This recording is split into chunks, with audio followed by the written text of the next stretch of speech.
Hey there, I'm Jill Griffin, and this is the Career Refresh Podcast. Hey friends, welcome back. This week, I am introducing you to another extraordinary individual, my friend and former colleague, Margee Hocking.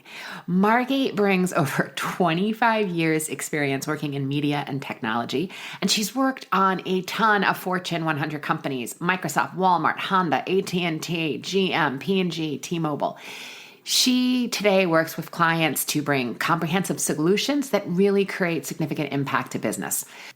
She's currently the head of enterprise accounts at Cataboon, which is a SaaS-based solution for engagement and gamification. They basically build responsive games in minutes, which is pretty cool. She's managing the blue chip clients, she's building relationships, she's building trust, she's delivering organic growth. And it's also really telling, as we have our conversation today, how Margee has consistently been building a network, creating relationships, how she has transferred her skills, right? Starting in production and moving into enterprise sales and accounts at a SaaS-based platform. I mean, there's major understanding of how to take your excellence and transfer it elsewhere. We talk about how she is one of the original remote workers. She's one of my former colleagues, and she was working remotely from Dallas when our home base was New York. And then we also talk about mentorship, what she originally looked for when she found a mentor. And eventually we round out with talking about how she manages and has consistently managed stress in her career. This conversation is really helpful, especially if you're thinking of transitioning from one industry to another. Margee has done it and has done it in excellence. So dig in, enjoy this episode. I will put all of her information in the show notes. And as always, my friends, here is to possibility. Hey, Margee, I am so glad you are here today. Awesome, Jill. I'm so excited to talk to you. All right. What I ask everyone we first start is, let's go way back to the beginning and tell our listeners, what did you want to be when you grew up? Well, I really wanted to be an actress. My mother was a pretty well-known local actress in Dallas, and I was in a play with her when I was 12 years old. And I just loved everything about what she was doing. But I think I did theater in high school and loved it. But once I got to college, I think I realized I really wasn't cut out for the actress life. But I love the whole idea of theater and film and the behind the scenes of it all. It really, really, I thought it was thrilling and everything was just kind of a rush. And so when I moved to New York, I grown up in Dallas, I went to Tulane and met a lot of New Yorkers at Tulane. And so decided to move up there. I started working in production. I worked for a small production company in New York so that I could be around the whole vibe of theater and film and TV. And so that's kind of where the connect, where it all starts. Yeah. Yeah. And I think that's really interesting. Obviously, knowing you for many years, and as our listeners will learn today, your tremendous career working in production and what has happened from there. So take us through some of the highlights of what you did from there. And then obviously I want to go deeper into what you're doing today. Sure. So I would say kind of one of my highlights in my career was working at Saturday Night Live. I was the assistant to the film producers to think about those parody commercials, those really funny, jokey commercials they do. So awesome. Yeah. They're so awesome.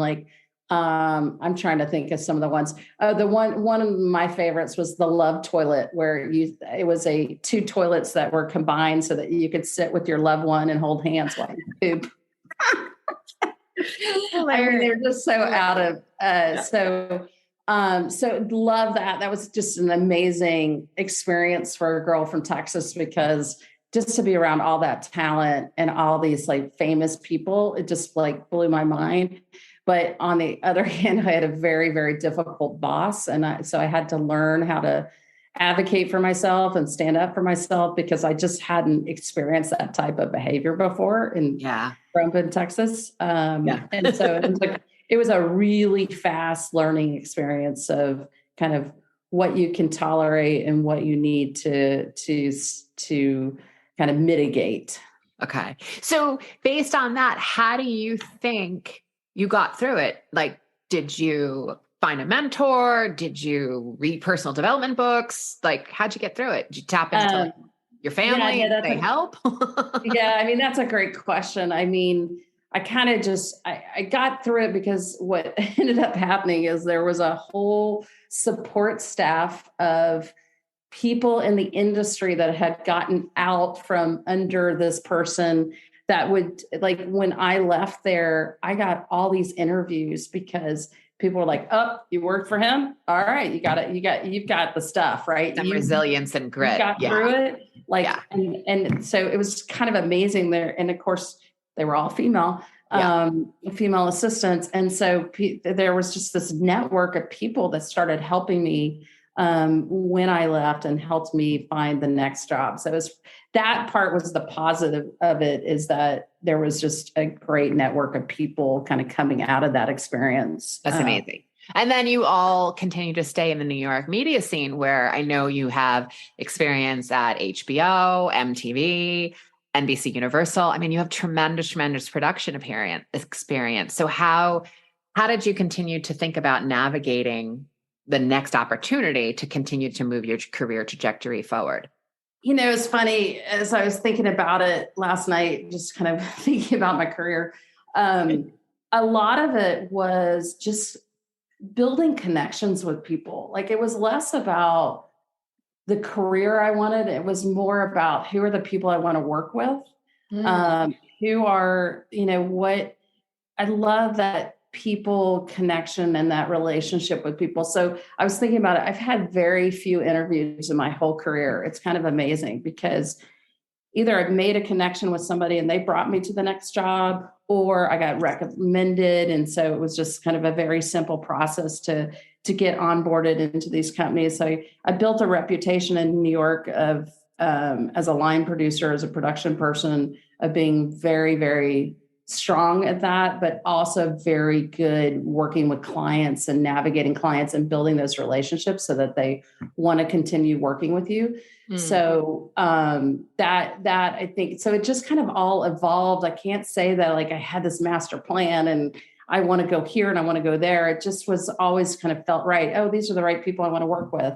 These are, this feels like a cool job. So, worked at MTV for about 4 or 5 years, which was an amazing experience. And then that kind of parlayed into working with HBO. And then that parlayed into being executive producer at a small production company. And then I went to our client USA Network, and I worked kind of running their production team for a while on promotions. And then, our mutual friend, Chris Dorn, had moved over he had been at a network, and he moved over had been a former client. He moved over to our old agency, and said, we need somebody like you here because we're trying to do content creation and nobody has a production background and nobody knows kind of how to do this. And you're the perfect person, and let's come in.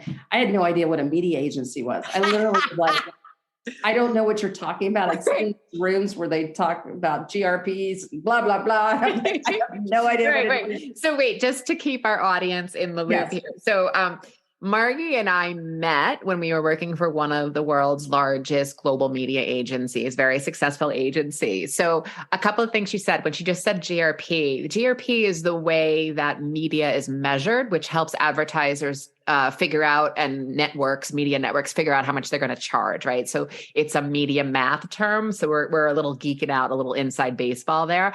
The other thing that Margee said that I want to go back to, because if you're a listener for a while, I have said this time and time again. What did she say? The power of connection, the power of networking. I've had the pleasure of working alongside Margee. I mean, I want to say it was probably like 8 years or so we worked together. I could be wrong around, but give or take. And watching the way everybody knew Margee, it didn't matter. And they didn't necessarily know her from the current position. It was because they met at one point and another thing and another role and another production. So the importance of making sure that you are maintaining and nurturing your network, it's going to look different for everyone. But for you, what does that look like? Because that is what's going to keep you connected. We've also discussed before that, in a situation like we've had over the last 3 years in this COVID situation, where many of us are working from home, it was because of our mass network that one kept us sane, kept us connected, and also helped us find jobs. I got jobs through networking experiences during COVID too. So I just want to pause on that and make sure that we drive that home, because having a network and building a network and staying in contact with those people is really a major, major part of your career success. So thank you, Margee, for bringing that, up into the forefront. So you're now in a media agency. Then what happens? So what's interesting, and I think relevant probably for your audience, is that about 4 years in at the media agency, my husband got a great opportunity to move to Dallas with a job. And at that point, nobody was remote working. We didn't have an office in Dallas. And I just remember going into our boss's office and I was shaking, thinking, I really don't want to lose this job. What is he going to say? I'm going to pitch him that I'm going to move to Dallas and I'm going to work on the Walmart account, which wasn't my account at the time. And I will be there.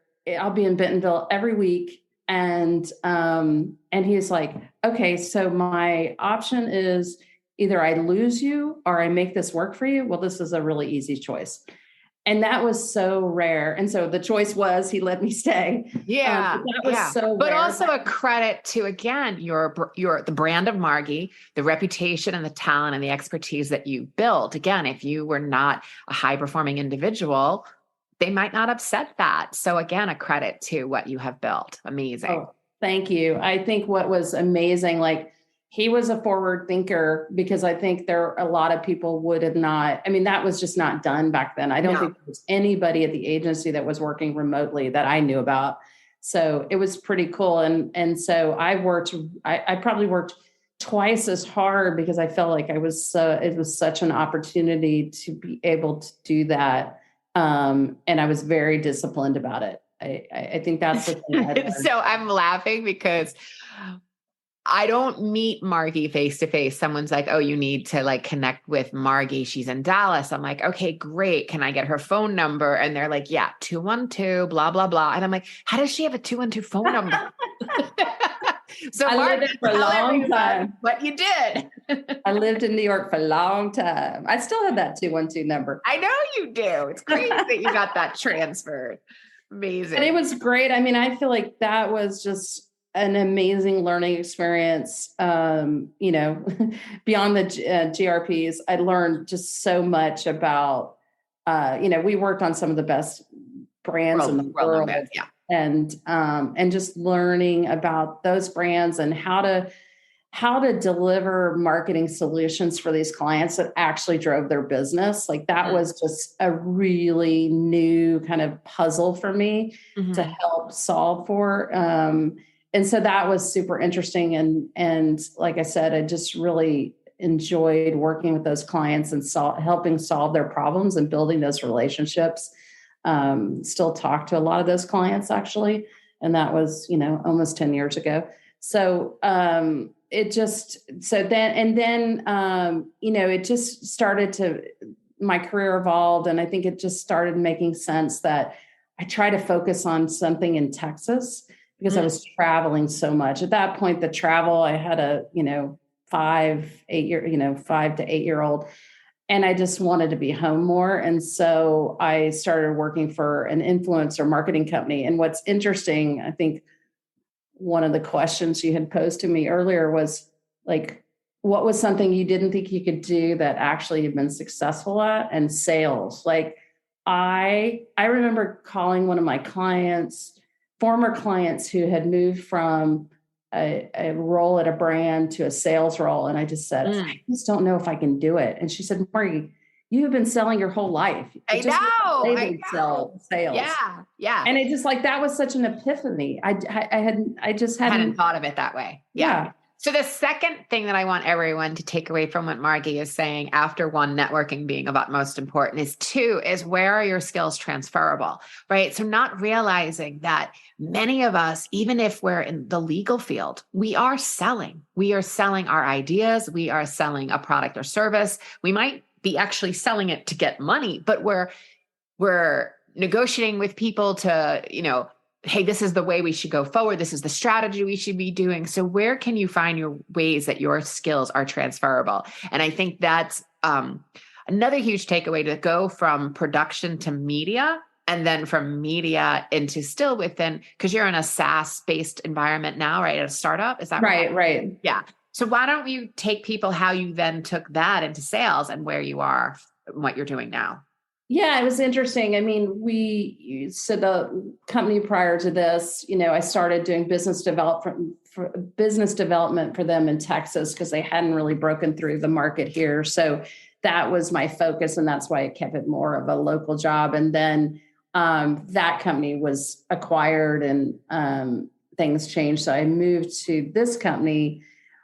I started in an account management role, which was spot on for me, because that's what I've spent a lot of time doing. It's, and I do love project management. I'm one of those like wacky people that actually enjoys all that. It's very satisfying to get your tasks done. Yep.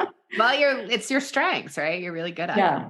But it, kind of this account management job evolved into a sales position, kind of / account management. And I just realized, like, a lot of the same principles of what I've done my whole career were about client relationships, building trust, and relationships with clients in a way that they feel, okay, this person's not trying to just sell me. They actually care about my business. They're bringing me a solution and they're applying it to where I need help. And so it's back to that, solving business problems for clients and building a trust and a strong relationship so that they believe you and want to work with you. And so that's kind of what I've translated, I think, through my whole career, is that type of relationships, and it's working. We have amazing. So our company it's a SaaS platform, but it's gamification. So we have 200 pre-built game templates, everything from like a quiz to a whack-a-mole game to a slot to a spinner, like really fun games that it used to take, and it still can take, lots of time and money and effort and resource to do it, and it's one and done. Well, now you have a library of games that you can skin in your own look and feel and get them out to the marketplace, and also attach digital pricing so there's instant wins.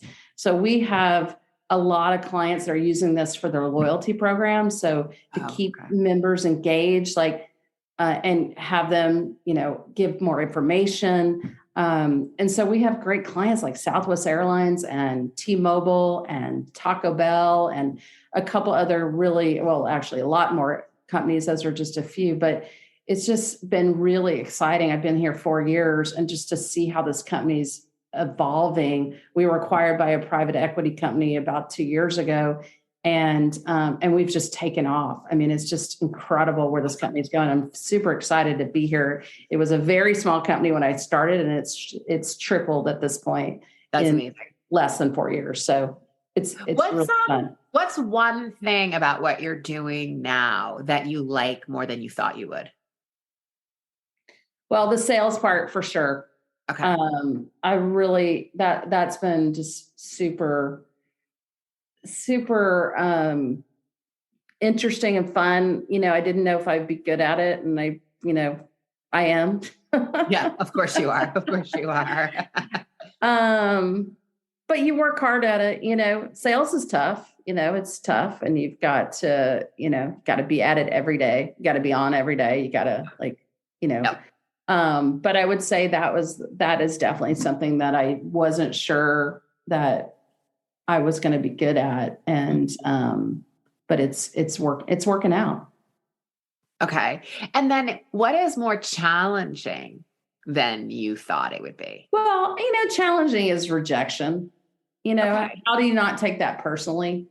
It's usually like in your rational brain, you're like, okay, it's a business decision. They didn't have the budget. They didn't have this. They didn't have that. It's hard not to take that personally. I think that's an important kind of thing through your career. You got to learn how not to take things personally. It's really, really hard. How'd you manage your mindset to not take it personally? I think you just have to learn that you're not in control of those decisions. What I hear you saying then is like, know the variables you can control, be Yeah. clear in what you can't control, do your best. Right. And, I guess learn from the feedback if the sale doesn't go through or, Right. whatever happens, it's like Yeah. learning from the feedback and how you can apply that moving forward. Who has been your most important professional mentor? It's funny. I mean, I've had a few, but there were probably one that stands out to me that I don't even think she realized she was my mentor was a woman and kind of in my 20s when I was working at MTV. I just had never seen a female executive that didn't take the crap.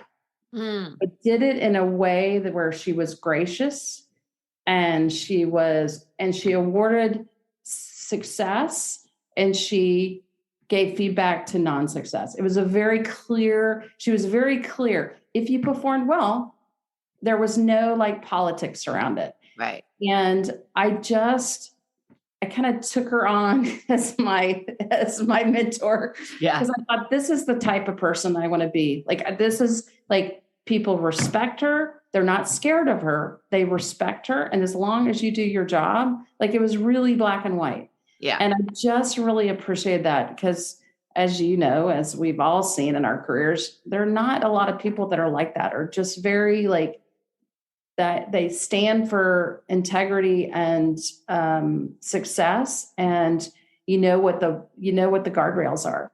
Yeah. And and she was so well respected. And she had come over, she was an independent filmmaker that had come over to MTV Network. So she was kind of evolving her career. And I just thought, wow, that is so cool. Like she's just jumped into something so new. So I think she continues to have influence. She has a blog, Lauren Zelaznik is her name. And she's just kind of an amazing person that's just had a really interesting career. Okay. That's really good. So what I'm hearing is straight shooter, no politics, direct feedback, professional, right? And just the kinds of attributes we all want to, I'm going to say we all want to work with and around. I know we try our best. We try our best. All right. So I have a couple more questions for you. So you have always been in this place where I feel like when the hard, sticky challenge comes in, people are like, give it to Margee, she'll figure it out.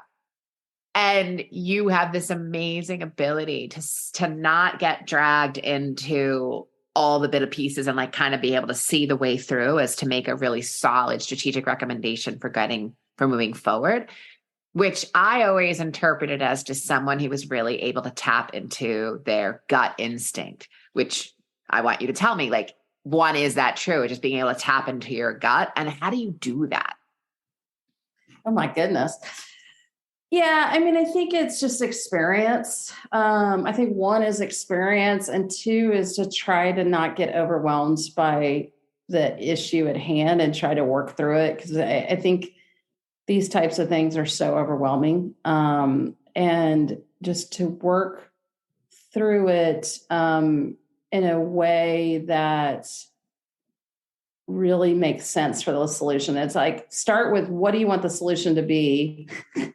And then kind of work backwards. How do I step through that so that we get to that solution? I think it's kind of working backwards too really helps.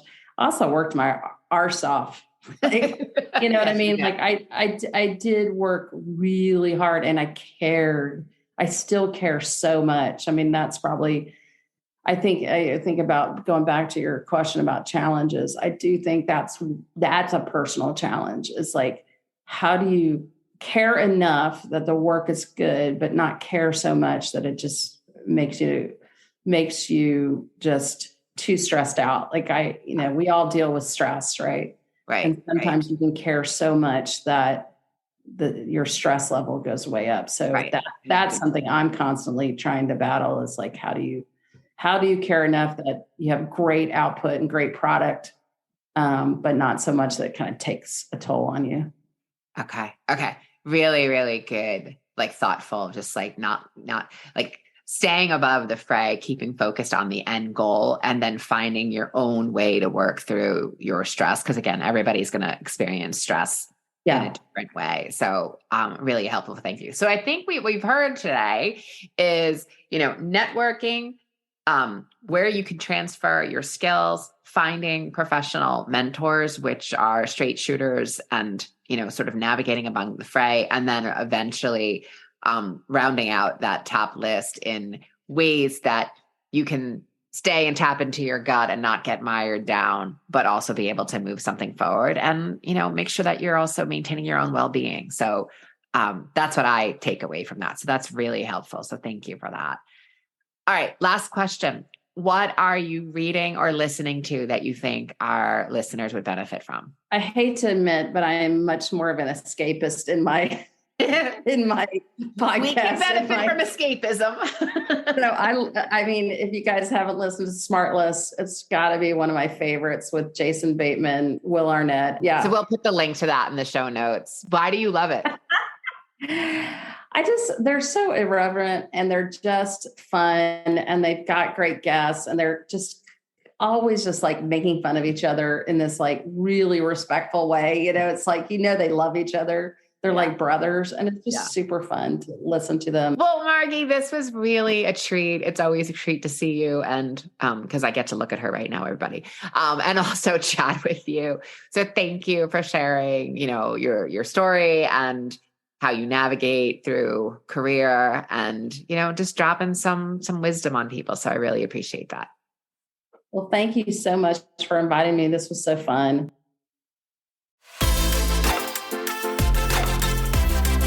Hey, thanks for listening to the Career Refresh podcast. If you're enjoying this and you want more information, go to my website, jillgriffincoaching.com.